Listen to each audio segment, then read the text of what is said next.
မင်္ဂလာပါကုလသမဂ္ဂလူ့ခွင့်ရေးကောင်စီအရေးပေါ်အစည်းအဝေးရနေပြီးတော့ resolution ကျသွားပါပြီဆုံးဖြတ်ချက်ကျပါပြီအားလုံးတဝန်သားစရာသတင်းပါ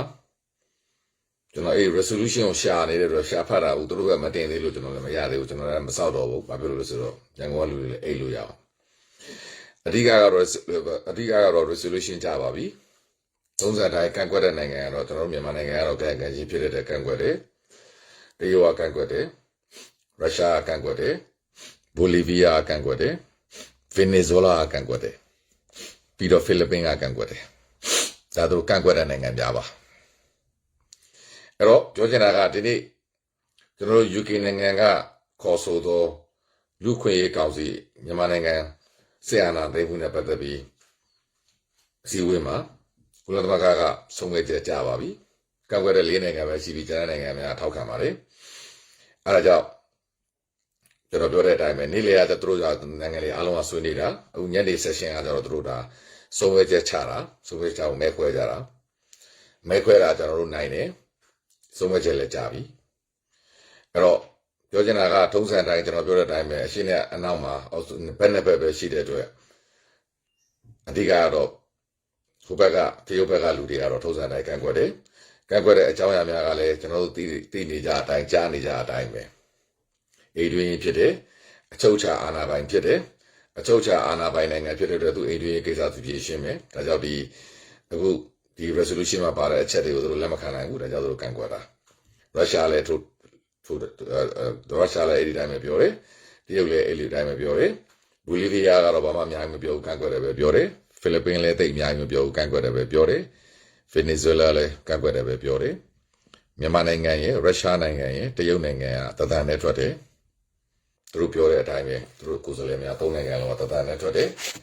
အဲ့တော့ကျွန်တော်တို့ဆုံးဖြတ်ချက်ကြပြီသူတို့အဲ့ဒီဆုံးဖြတ်ချက်နံပါတ်က A HRC S 29 L1 ဒါပေမဲ့အဲ့ဒီ resolution ကိုသူတို့တင်ပေးမယ်ဆိုရင်ကျွန်တော်တို့စီမှာရှာတာအခုဒီမတက်သေးဘူးဒါကြောင့်သူတို့ပြောတဲ့စကားလေးတွေကိုပဲကျွန်တော်နည်းနည်းပြောပြလိုက်မယ်ကျွန်တော် UK နိုင်ငံရဲ့ resolution ကိုအကြံပြပြောတယ်အဓိကကျွန်တော်သိသလောက်တော့အကြံပြကသူတို့ကုလသမဂ္ဂရဲ့အထူးကိုယ်စားလှယ်ပြီးတော့လူခွင့်ရေးအထူးကိုယ်စားလှယ်မြန်မာနိုင်ငံကိုလာခွင့်ပေးတယ်အခြေအနေကိုစုံစမ်းတယ်ပြီးတော့မြန်မာနိုင်ငံသားတွေရဲ့ငြိမ်းချမ်းစွာဆန္ဒပြမှုတွေအားလုံးလူခွင့်ချိုးဖောက်မှုတွေအားလုံးကိုကာကွယ်ပေးရမယ်အဲ့ဒီတော့အဲ့မှာသူကအတိအကျပြောရတယ်ကုလသမဂ္ဂရဲ့ဥပဒေများအရာအဲ့ဒီဥပဒေကိုလိုက်နာရမှာ military စစ်သားတွေလည်းပါတယ်လို့ပြပြသားပြောပါတယ်အဲ့ဒီဟာတွေအားလုံးကိုလိုက်နာရမယ်လို့သူတို့ပြပြသားတောင်းဆိုထားတယ်အဓိကအချက်ကအဲ့ဒါပါပဲပြီးတော့ dialogue လုပ်ဖို့ပါတယ်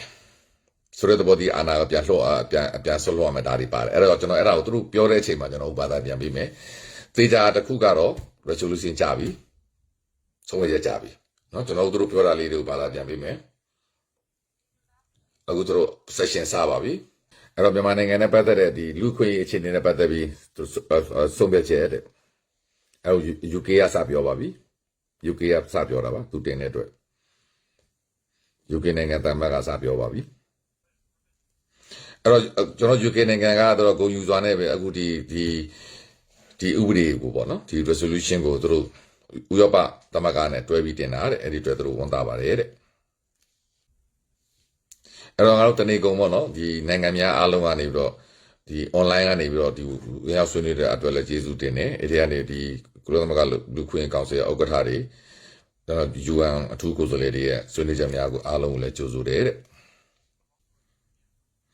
အဲ့တော့ငါတို့နဲ့ EU နိုင်ငံကဒီ resolution ကိုရေးရတဲ့အကြောင်းရင်းကတဲ့သူပြောတဲ့စကားတွေအားကောင်းတန်တမန်စကားနော်မြန်မာနိုင်ငံမှာလူအခွင့်အရေးအခြေအနေများ deterioration ဆိုတာတဖြည်းဖြည်းယိုယွင်းနေတဲ့ကိစ္စကိုစိတ်ပူလို့ဒီဥစ္စာလောက်တာတဲ့အခုလူကြီးမင်းတို့မြန်မာနိုင်ငံမှာညပိုင်းမှာဖြစ်ပျက်နေသောလူဖမ်းပွဲဆိုတာဒါပဲလေဒါလူခွင့်ရေးလုံးဝဆုံးဖောက်ပြတာလူခွင့်ရေးကိုဒါချိုးဖောက်နေတာဒါရှင်းရှင်းလင်းပေါ်နေတဲ့ကိစ္စအဲ့ဒါကိုသူတို့လည်းသိတဲ့အတွက်ဒီလိုချိန်မှာကျွန်တော်တို့ဒါဒီဥစ္စာဆုံးဖြတ်ချက်ချတာအခုမြန်မာနိုင်ငံမှာဖြစ်ပျက်နေသောညဘက်မှာလူကြီးတိတ်ချိန်မှာအခုလိုလာပြီးဖမ်းတာအခုလိုလာပြီးလှုပ်တာလူတွေတမုတ်တီတာလူတွေကိုခိုးကြောင်ကိုယ်ပဲဖမ်းတာဒါတွေအားလုံးဒီ rule of law လို့ပြောတော့ဥပဒေနဲ့မညီပါဘူးဆိုတဲ့သဘောဒီဥပဒေဆိုတာဒါကျွန်တော်ရဲ့ဒါသုံးသပ်ချက်ပါနော်ဥပဒေဆိုတာနေကင်းကြောင်တောင်မှာပေါ်ပေါ်တင်တင်ရှင်းနေများနဲ့လာပြီး ဒါတရားဆွဲဆိုရဒီမိုကရေစီနိုင်ငံကိုသွားတာဒါကြောင့်ဒီအခြေအနေကိုသူတို့သိတဲ့အတွက်မြန်မာနိုင်ငံကဒီလိုအခြေအနေတွေဖြစ်လာတော့မှသိတဲ့အတွက်ကျွန်တော်တို့ UK နိုင်ငံကဒီဆုံးဖြတ်ချက်ကိုတင်တာဒါကြောင့်သူပြောတယ်မြန်မာနိုင်ငံကလူအခွင့်အရေးအခြေအနေများဆိုးရွားလာမှုကိုစိတ်ပူတဲ့အတွက်တရားကိုတင်တာတဲ့အဲ့တော့မြန်မာနိုင်ငံရဲ့ဒီ military ရဲ့ state of emergency အရေးပေါ်အခြေအနေတစ်နှစ်ကြီးညာတဲ့အတွက်ဖြစ်ပေါ်လာမှာတော့ဖြစ်ပေါ်လာမဲ့ဆိုတော့ဒီစစ်တပ်ရဲ့အရေးပေါ်အခြေအနေတစ်နှစ်ကြီးညာလိုက်တဲ့ကျင်းကြောင့်ဖြစ်ပေါ်လာမဲ့မြန်မာနိုင်ငံရဲ့လူအခွင့်အရေးဆိုးရွားလာမှုကိုကြိုတင်သိမြင်တဲ့အတွက်ဒီဆုံးဖြတ်ချက်ကိုသူတို့ရေးတာတဲ့အဲ့ရနေပြီးတော့ကျွန်တော်တို့ဒီ elected ပြည်သူရွေးချယ်သောခေါင်းဆောင်များကိုဖန်တဲ့ arbitrary detain ဆိုတာက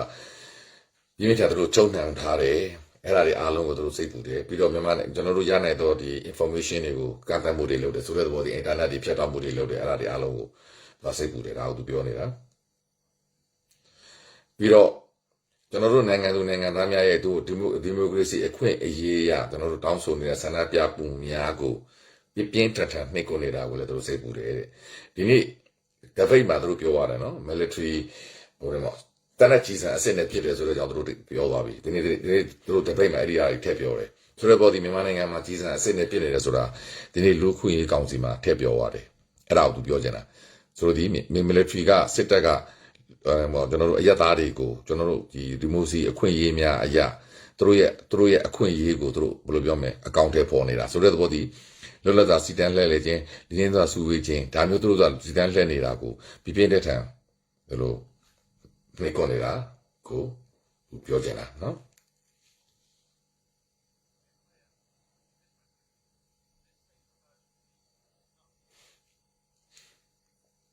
yes ကျွန်တော်လည်းအဲ့ဒါကိုကြားချင်တာကျွန်တော်အဲ့ resolution ကိုကျွန်တော်ရှာလို့ဖတ်လို့မရသေးဘူးအခုသူပြောရတယ်ဒါကြောင့်ငါတို့ clear ရှင်းရှင်းလင်းပြောတယ်တဲ့နော်အဲ့ဒီ state of emergency ကိုသူအရေးပေါ်ထုတ်ပြန်ထားတော့သူတို့ပြောတာပါလေဟိုတစ်နှစ်ထုတ်ထားတာလေ state of emergency နိုင်ငံတော်အရေးပေါ်အခြေအနေကြီးညာလာတာကိုချက်ချင်း release ချက်ချင်းရုပ်သိမ်းပေးပါတဲ့ဆိုတော့နော်ကုလသမဂ္ဂလူခွင့်ရေးကောင်စီကပြောတာတမျိုးဒီကပြောတာတမျိုးဒါကလူခွင့်ရေးရှုထောင့်ပါပြောမှာဒီ state of emergency ထုတ်ထားတဲ့အတွက်ကျွန်တော်တို့နိုင်ငံဒီလူခွင့်ရေးတွေတဖြည်းဖြည်းဆိုးရွားလာမယ်ဆိုးရွားလာပြီးတော့အခုလိုဖန်ဆီးမှုတွေဖြစ်မယ်အခုလိုလူတွေကသူတို့ရဲ့လူကျွန်တော်ပြောအဲ့ဒါကြောင့်ပြောတာအရှင်းနဲ့နောက်မတူတာကိုကျွန်တော်ပြောနေတာအနောက်ဘက်ကယူဆတာကဒီမိုစီနိုင်ငံဆိုတာလူသားများဒါကျွန်တော်ရဲ့ရှင်းပြချက်နော်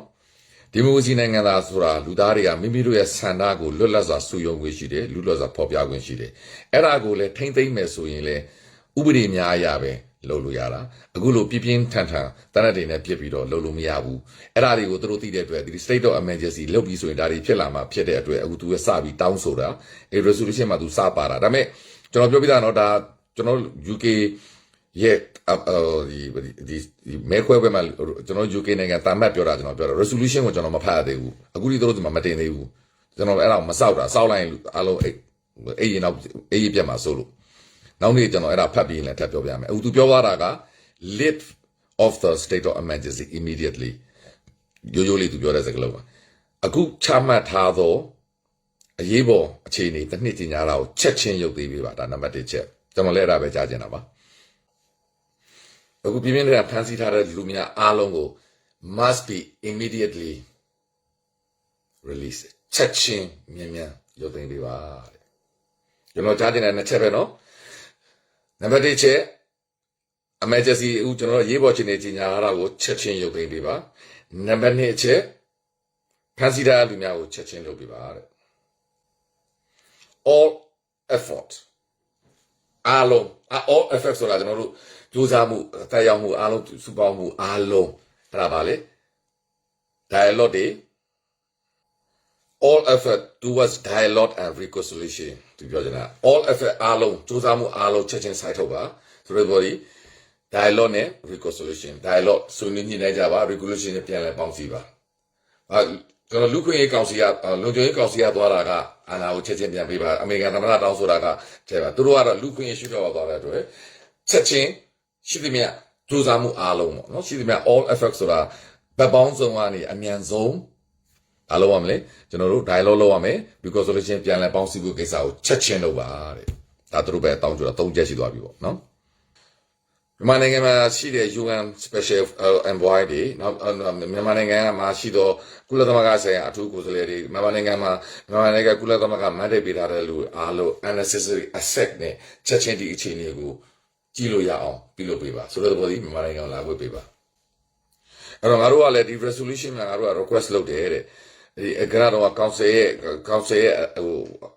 အထူးလူခွင့် council ရဲ့အထူးကိုယ်စားလှယ်ပြီးတော့မြန်မာနိုင်ငံလူခွေနောက် UN လူခွေကောင်စီအထူးကိုယ်စားလှယ်နှစ်ယောက်ချက်ချင်းမြန်မာနိုင်ငံကိုဝင်ရောက်ဖို့ accept လုပ်ဖို့ဆိုတော့ဒီဝင်ရောက်ပြီးလေ့လာဖို့အဲ့ဒါလည်းတောင်းဆိုတယ်တဲ့အဲ့တော့မြန်မာနိုင်ငံကို full access to မြန်မာကို urgent visit ချက်ချင်းလာဖို့အတွက်ခွင့်ပြုပါသဘောလေးရိုးရိုးလေးပြောရင်တော့အဲ့ဒီကုလသမဂ္ဂလူခွင့်အထူးကိုယ်စားလှယ်တွေ UN အထူးကိုယ်စားလှယ်တွေ UN က mandate ပေးထားတဲ့လူတွေချက်ချင်းမြန်မာနိုင်ငံကို urgent visit ချက်ချင်းလာဖို့အတွက်ခွင့်ပြုပါတဲ့အဲ့ဒါကို update လုပ်ပေးရမယ်အဲ့သူတို့တွေကမြန်မာနိုင်ငံကိုချက်ချင်းလာခွင့်ပြုရမယ်ချက်ချင်းလာပြီးလေ့လာခွင့်ပြုရမယ်သူတို့တွေလေ့လာလို့ရတဲ့အောက်စာတွေအားလုံးတော့ပေါင်းစုံနေခွင့်ပေးရမယ်သူတို့တွေကချက်ချင်းနောက် session ကို report လုပ်ရမယ်အခုသူတို့မဲခွဲပြီးတဲ့အချိန်မှာသူတို့ပြောရတယ်နောက်နှစ်ပတ်မှာအဲ့ဒီအောက် report လုပ်ရမယ်ဆိုတဲ့သဘောဒီနောက်နှစ်ပတ်အတွင်းမှာ report ပြန်လုပ်ရမှာအဲ့ဒါကိုကျွန်တော် UN တောင်းဆိုတာเนาะကျွန်တော် UK ကတောင်းဆိုတာအဲ့ဒီတောင်းဆိုတဲ့တောင်းဆိုချက်ဒီအခုကြာသွားပြီဆိုတဲ့သဘောဒီကုလသမဂ္ဂလူခွင့်ကောင်စီမှာအခုကျွန်တော်ဆုံးဖြတ်ချက်ကြပြီအဲ့ဒီဆုံးဖြတ်ချက်ဒီကျွန်တော်ကနပြောတော့အကြောင်းအရာများအဲ့ဒါအားလုံးကြပြီဆိုတဲ့သဘောဒီမြန်မာနိုင်ငံကအခုကျွန်တော်လူခွင့်ရေးနဲ့ပတ်သက်တဲ့ special လူခွင့်ရေးနဲ့ပတ်သက်တဲ့ special ဒီဘယ်လိုလဲ emergency ထုတ်ထားတဲ့အရေးပေါ်အခြေအနေကိုချက်ချင်းရုပ်သိမ်းပေးရမယ်ဖန်ဆီးတဲ့လူတွေအားလုံးကိုချက်ချင်းလုပ်ပေးရမယ်ပြီးတော့dialogue ဆက်ရမယ် resolution ပြန်လုပ်ရမယ် reconciliation ဆိုတာပြန်ပေါင်းဆက်ရမယ်ဆိုတဲ့သဘောဒီ dialogue ဆက်မယ်ငကိုသူ့နေရာသူငကိုပြန်ထားမယ်ဆိုတဲ့သဘောဒီအဲ့ဒါကိုပြန်လဲပေါင်းစုဖို့အတွက်ဆွေးနွေးကြမယ်ညှိနှိုင်းကြမယ်ဆိုတဲ့သဘောဒီဒေါ်ဆောင်ကြီးတို့အာဏာပြန်ပေးရမယ်ဒါကိုသူပြောချင်တာဒါမဲ့ဒါကတော့ဒါသူလူခွင့်ဘက်ကပြောတာပြီးတော့ကုလသမဂ္ဂရဲ့မှာရှိတော့ကုလသမဂ္ဂ mandate လုပ်ထားသောလူများအားလုံး full access ဓာတ်တွေအားလုံးလေ့လာခွင့်ပေးရမယ်။အဲဒီထဲမှာအထူးသဖြင့်ကုလသမဂ္ဂဆိုင်ရာမြန်မာနိုင်ငံအထူးကိုယ်စားလှယ်နှင့်လူခွင့်ရေးကိုယ်စားလှယ်များကို urgent visit မြန်မာနိုင်ငံကိုချက်ချင်းလာခွင့်ပေးပြီးတော့အဲ့ဒါတွေစုံစမ်းစစ်ဆေးပြီးတော့သူတို့ကောင်စီကိုနောက်နှစ်ပတ်အတွင်းသတင်းထုတ်ပြန်လဲသတင်းပို့ရမယ်။ငါတို့ကအဲ့ဒီ United Nations မှာ mandate holder United Nations ကနေတော့တရားဝင်ရှိသောလူများအားလုံးရဲ့လုပ်ရများအားလုံးကိုငါတို့ဒီ fully support အပြည့်အဝထောက်ခံတယ်တဲ့အဲ့တော့ငါတို့ UK နိုင်ငံက deeply concern အထူးစိုးရိမ်နေတယ်မြန်မာနိုင်ငံမှာနေသူဝယနေ့လက်ရှိအချိန်ထိတဖြည်းဖြည်းလူအခွင့်အရေးဆုပ်ယုပ်လာမှုများကိုဆိုတော့ဒီအခုကျွန်တော်ဒီညလက်ရှိဖမ်းနေတဲ့အခြေအနေများကိုပါအထူးစိုးရိမ်နေတယ်ဒါကြောင့်ဒီနေ့ဒီတပိတ်မှာငါတို့ဒီလူခွင့်ရေးကောင်စီရဲ့ကိုယ်စားလှယ်တွေကိုလူခွင့်ရေးကိုယ်စားလှယ်ကောင်စီအဖွဲ့ဝင်များမဟုတ်တဲ့ကုလသမဂ္ဂအဖွဲ့ဝင်များကဒီနေ့အများကြီးနိုင်ငံတွေဆွေးနွေးကြတယ်အားလုံးရဲ့ဘုံတူကြီးတစ်ခုကတော့တဲ့ငါတို့မြန်မာနိုင်ငံမှာအခုဖြစ်ပျက်နေတဲ့လူအခွင့်အရေးတဖြည်းဖြည်းဆိုးရွားလာမှုများကိုစိတ်ပူနေတယ်ဆိုတာအားလုံးကဘုံအတူတူပဲတဲ့ငါတို့အလုပ်အဖြစ်တဲ့အတွက်ငါတို့ဒီ universal human right ကို protect လုပ်ဖို့အတွက်ငါတို့ဒီ app hold လုပ်ဖို့အတွက် guide ဆွဲထားဖို့အတွက်ငါတို့ကတာဝန်ပဲတဲ့ငါတို့အဲ့ဒီအတိုင်းပဲဆက်လုပ်မယ်တဲ့အဲ့ဒါကြောင့်အခုလှုပ်ထားတဲ့စစ်အာဏာသိမ်းမှုကလည်း reverse ဖြစ်ရမယ်ပြောင်းပြန်ဖြစ်ရမယ်ဒါကျွန်တော် UK နိုင်ငံနောက်ဆုံးပြောဆိုသွားတဲ့စကားပါအဲ့ကနေပြီးတော့သူကျွန်တော်တို့ဥရောပကိုသွားတာကျွန်တော်ဒီလောက်ပဲပြောမှာဘာလို့ကျန်တဲ့ဟာတွေအားလုံးသူတို့မဲခွဲတော့မှာအဲ့တော့ကျွန်တော်ပြောချင်တဲ့သဘောဒီဒါ resolution အခြေခံပဲဆိုတဲ့သဘောဒီကျွန်တော်တို့ဒီတန်တမန်ရေးရအောင်ပွဲကျွန်တော်တို့ဒီတကယ်ရပြီအဲ့တော့အဲ့ဒါကိုလည်းတရုတ်ကကန့်ကွက်တာပဲရှိတယ်ရုရှားကလည်းကန့်ကွက်တာပဲရှိတယ်မြန်မာနိုင်ငံကန့်ကွက်တာပဲရှိတယ်ကျွန်တော်သိတဲ့လူခွင့်ကောင်စီမှာဗီဒီယိုသုံးလို့မရပါဘူးအဲ့တော့သူတို့ကန့်ကွက်မှုများကလည်းရိုးရိုးလေးပဲကျွန်တော်ပြောနေတော့အချုပ်အခြာအာဏာဖြစ်တဲ့အတွက်ဒါသူတို့ရဲ့ပြည်တွင်းပြဿနာဖြစ်တဲ့ပြည်တွင်းမှာရှင်းနေတာတွေဒါနဲ့ပဲသူတို့ကန့်ကွက်တာဒီသုံးနိုင်ငံကခဏတော့ Bolivia တဲ့ Venezuela ကျွန်တော်ဒါကြောင့် Venezuela နိုင်ငံအကြောင်းလည်းကျွန်တော်ရှင်းပြထားပြီးသားလေကျွန်တော် live မှာအဲ့တော့ Bolivia နိုင်ငံနဲ့ရေနော် Philippines ကလည်းကန့်ကွက်တယ်နော်ပြီးတော့ Bolivia နိုင်ငံကလည်းကန့်ကွက်တယ်ပြီးတော့ Venezuela ကန့်ကွက်တယ် ဒါပေမဲ့ဘယ်လိုပဲကန့်ကွက်ကွယ် resolution ဒီမဲအများစုနဲ့အတည်ပြုသွားပြီဒါကြောင့်ကျွန်တော်ပြောချင်တာကဒါကြောင့်ကျွန်တော်ပြောတယ်မြန်မာနိုင်ငံမှာရှိသောကျွန်တော်ကြည်နေကြသူများမိမိတို့လုပ်ရရှိတာမိမိတို့လုပ်ပါမိမိတို့မှန်တဲ့အလုပ်များကိုလုပ်ပါကျွန်တော်တို့ကကျွန်တော်နေရတော့ positive လှိုင်ဝင်တဲ့ဖြစ်တဲ့အတွက်ကျွန်တော်သိတဲ့သတင်းများကိုကျွန်တော်တင်ပြပေးမယ်ကျွန်တော်ကြားမနေပဲပြောနေတယ်မိမိလုပ်ရရှိတာလုပ်ပါကျွန်တော်နိုင်ငံတကာအဖွဲ့အစည်းများကျွန်တော်ကိုယ်တိုင် UK British citizen ဖြစ်တယ်နောက်ပြီးတော့ကျွန်တော်ဒီ UK citizen ဖြစ်တယ်ပြီးတော့ကျွန်တော်ဒီ Swedish citizen လည်းဖြစ်တဲ့အတွက် EU လည်းဖြစ်တယ်ဒါကြောင့်ကျွန်တော်ဒီနေ့ဒီကျွန်တော်ရဲ့နိုင်ငံသားနှစ်ခုဖြစ်တော့ UK နိုင်ငံသားအနေနဲ့ရော EU နိုင်ငံသားကျွန်တော်ဒီ Swedish citizen လည်းဖြစ်တဲ့အတွက် EU နိုင်ငံသားတွေကအနေနဲ့ရောကျွန်တော်ဒီသူတို့နှစ်ဦးရဲ့ကိုယ်စားဦးပြောတာကျွန်တော်ကြရိုးလေးပဲပြောတော့နော်ကျွန်တော်ဒီလူတိုင်းဒီမိမိနိုင်ငံသားဖြစ်တဲ့နိုင်ငံကိုသစ္စာခံရမှာ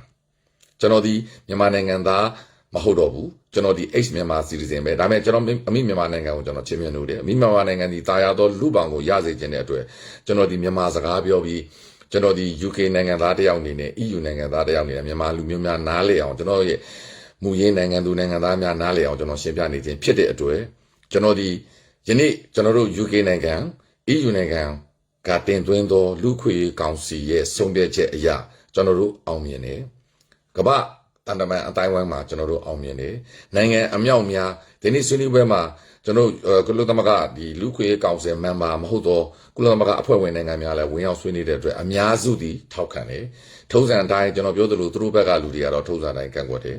သို့တော့ကျွန်တော်တို့ရရှိတဲ့ရလဒ်ဒီမြန်မာနိုင်ငံဒီလူအခွင့်အရေးအခြေအနေတဖြည်းဖြည်းဆိုးရွားလာနေတယ်အဲ့ဒီဆိုးရွားလာခြင်းကလည်းစစ်အသက်အာဏာသိမ်းလို့အခုလိုအရေးပေါ်အခြေအနေထုတ်ပြန်ထားလို့ဆိုတာတကဘာလုံးကသိတယ်ကျွန်တော်ပြောတဲ့အတိုင်းကမ္ဘာနိုင်ငံအသီးသီး UK နိုင်ငံဖြစ်ဖြစ်အမေရိကန်ဖြစ်ဖြစ်သူတို့လည်းသူတို့နိုင်ငံကိုအုပ်ချုပ်နေတာ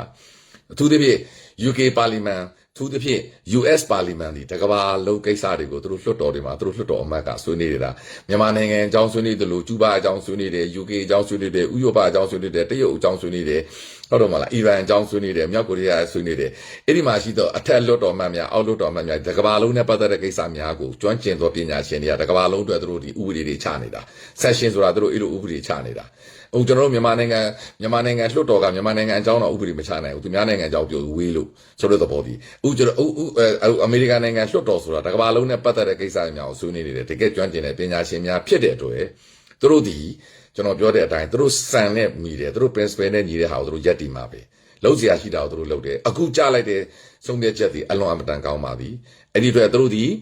လူခွင့်ရေးကောင်စီရဲ့ဆုံးဖြတ်ချက်အတိုင်းလိုက်ကိုလိုက်နာမှာဖြစ်တယ်ကုလသမဂ္ဂအဖွဲ့ဝင်နိုင်ငံဖြစ်တယ်ကုလသမဂ္ဂလူခွင့်ရေးကောင်စီရဲ့အဖွဲ့ဝင်နိုင်ငံဖြစ်တဲ့အတွက်မြန်မာနိုင်ငံဒီဗီဇာပေးကိုပေးရမှာပါကျွန်တော်တို့စောင့်ကြည့်အောင်ပဲရှိမယ်အဲ့ဒါဆိုရင်လူခွင့်ရေးကိုယ်စားလှယ်မြန်မာနိုင်ငံကအထူးခွင့်ရေးကိုယ်စားလှယ်တွေမြန်မာနိုင်ငံကကုလသမဂ္ဂကိုယ်စားလှယ်တွေမြန်မာနိုင်ငံကိုလာရောက်တော့မှာဖြစ်တယ်အဲ့ဒီအချိန်မှာသူတို့အခြေအနေတွေအားလုံးကိုသူတို့သိရှိမှာဖြစ်တယ်အခုလူကြီးမင်းတို့မှာရှိနေသော Facebook မှာပါညာကိုလေ UN ကိုပို့ထားရင်တို့အကုန်လုံးတို့ဒီရမှာဖြစ်တယ်ဆိုတဲ့သဘောဒီကျွန်တော်တို့မြန်မာနိုင်ငံသူနိုင်ငံသားများအခုလိုအခြေအနေမှာအခုလိုအခြေအနေမှာဒါတဲ့ဆိုးဝါးပြီးတော့နှိပ်စက်မှုများမတရားလုပ်မှုများလူအခွင့်အရေးအကြီးအကျယ်ချိုးဖောက်နေမှုများမဖြစ်ရလေအောင်